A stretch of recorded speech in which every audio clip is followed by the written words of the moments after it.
रंजना कभी ब्रश नहीं करती थी। उसे कितनी बार उसके माँ बाप ने डांटा, लेकिन उसका कोई असर उस पर होता ही नहीं था, जिस कारण से उसके दांत पीले पीले हो जाते हैं। शादी के बाद। अरे बहू, वैसे तो तुझ में कोई कमी नहीं है, पर तेरे दांत इतने पीले कैसे हैं बेटा? कैसे है मतलब? कोई सर्जरी थोड़ी ना कराई है। वो तो क्या नाम, मैं ब्रश नहीं करती थी तो पीले हो गए। अब क्या करूं? आप कहे तो लाल करवा लूं या फिर काले? यार ये क्या है, क्यों माँ से लड़ रही हो? लड़ रही हूँ? अरे मैं लड़ रही हूँ या ये बोल रही है कि दांत पीले हैं, पीले। अरे तपस्या थोड़ी ना की है इन्हें पीले करने के लिए। बकायदा ब्रश नहीं किया है 20 साल तक, तब जाकर। छी, कैसी बात कर रही हो? ये उस वक्त तो पीले नहीं थे जब हम लोग तुम्हें देखने आए थे। अरे तब साफ करवा लिया होगा डेंटिस्ट के पास जाकर। अब देखो कैसे पीले पीले लग रहे हैं। रंजना सास की तरफ गुस्से से देखती है। फिर शुरू हो गई पीले पीले पीले। अरे पीले तो तब भी थे जब मेरे हाथ का रसगुल्ला उड़ा उड़ा कर खा रही थी और बोल रही थी, लड़की नहीं गुणों का खजाना दे रहे भाई साहब आप। अब वो लोग करते भी तो क्या करते, पीले दांत वाली बहू पल्ले पड़ी थी तो झेलना तो था ही। एक दिन कीर्तन में रंजना गाना गा रही थी। अरे कमला बहन, माँ का द्वार है, यहाँ तो सब शुद्ध होकर आते हैं, फिर अपनी बहू को ब्रश भी नहीं करवाती तुम। दूर से पीले पीले दांत भक्ति में बाधा उत्पन्न कर रहे हैं। और कोई 2 साल के बच्चे थोड़ी ना लेकर आई हूँ मैं बहू बनाकर। अच्छी खासी लड़की है, अरे कैसे करवाऊं ब्रश?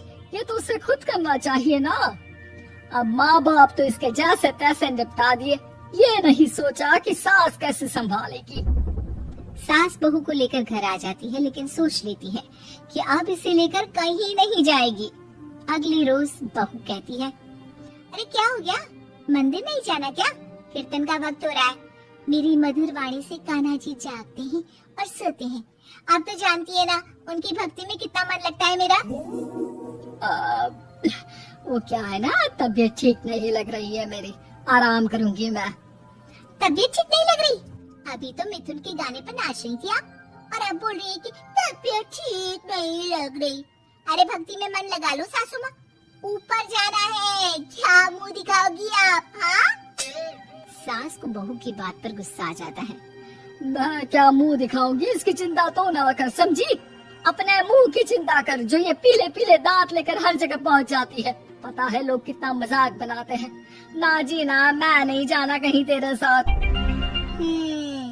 तो ये बात है, कोई ना, मत जाओ, मैं अपने कमरे में ही बैठकर भक्ति कर लूंगी। ऊपर वाला दांत थोड़ी ना दिखता है, मन देखता है, भावना दिखता है। और अरे बस बस, तू सब कुछ दिखा, बस ये सफेद चमकदार दांत ना दिखाना किसी को, है? जा यहाँ से। बहू को सास की बात का कोई फर्क नहीं पड़ता, वो तो जैसी थी वैसी ही रह जाती है। सुबह नहाकर किचन में खाना बनाना, फिर खाना खाना, कीर्तन भजन करना और सो जाना। एक दिन, माँ जी मैं सहेली के घर जा रही हूँ, शाम को लेट आऊंगी। हाँ हाँ तो जाना, मैंने कौन सा तेरी आरती करनी है घर पर बैठकर। रंजना सहेली के घर जाती है, जहाँ वो पार्टी में जाने की तैयारी कर रही होती है। अरे शिखा, कहाँ जाने की तैयारी कर रही है? मैं गलत वक्त पर आ गई क्या? अरे नहीं यार, उल्टा सही वक्त पर आई है। मैंने ये साड़ी और ज्वेलरी निकाली है यार, शाम को इनके ऑफिस की एक पार्टी में जाना है। बताना कैसा लग रहा है ये सब? नहीं यार, इस ड्रेस के साथ तो वो वाली ज्वेलरी अच्छी लगेगी। हाँ हाँ सही बोल रही है, मैंने ध्यान ही नहीं दिया। वैसे तो हमेशा से मस्त फैशन सेंस रखती है, तो बड़ा जाती होगी ना पति के साथ पार्टी में। रंजना कुछ नहीं बोलती, बस सोचती है कि यार काश ये बात सही हो जाती, पर मैं क्यों नहीं जाती पार्टी में? क्या इन लोगों की कोई पार्टी होती नहीं होगी? रंजना घर आती है और रात में पति से सवाल करती है, एक बात बताइए, आप मुझे किसी पार्टी में क्यों नहीं ले जाते?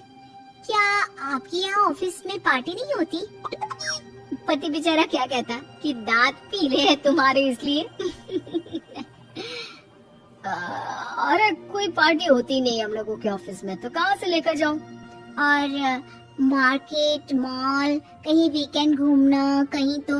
अरे यार, सारे हफ्ते में एक छुट्टी मिलती है, तो सोचता हूँ कि आराम ही कर लूं। क्यों? रंजना मन मार के रह जाती है। पहले कभी सास के साथ मंदिर जाया करती थी, लेकिन वो भी सास ने ले जाना बंद कर दिया। घर बैठी बैठी रंजना बोर हो जाती है। तभी उसे आइडिया आता है और वो मायके जाने का सोचती है। सासू माँ, 2 दिनों के लिए मम्मी के घर जा रही हूँ। अच्छा अच्छा, ठीक है, आराम से जा। और हाँ, माँ से कुछ अच्छी आदत सीख कर आना कि कैसे शरीर के हर भाग की तरह दांतों की सफाई भी जरूरी होती है, समझी? शुरू हो गई ना आप?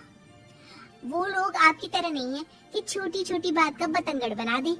उन लोगों के लिए मैं मायने रखती हूँ, ना कि मेरे पीले पीले दांत।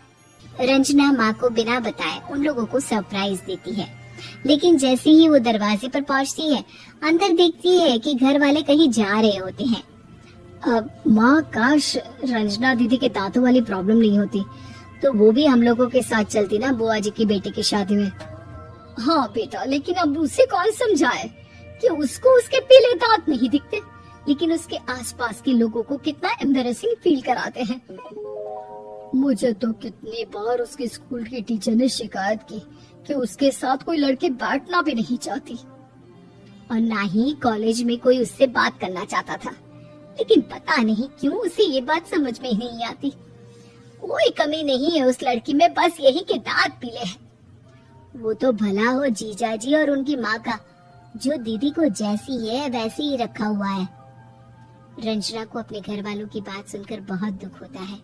वो सोचती है कि वो क्या करे, लेकिन फिर वो सीधा डेंटिस्ट के पास जाती है, अपने दांत चमकाती है और कसम खाती है कि वो रोज ब्रश करेगी।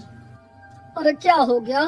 तुम तो 2 दिनों के लिए गई थी ना, पर कोई ना, अच्छा है, चलो आ गई तो। रंजना सास के सामने आकर खड़ी हो जाती है और पूरी स्माइल करती है, उसके चमकदार दांतों को दिखाती हुई। हैं? चले मंदिर? माँ, मुझे माफ कर दीजिए, मैंने आप लोगों को बहुत एम्बैरेसिंग फील करवाया। मैं आज से रोज ब्रश करूंगी।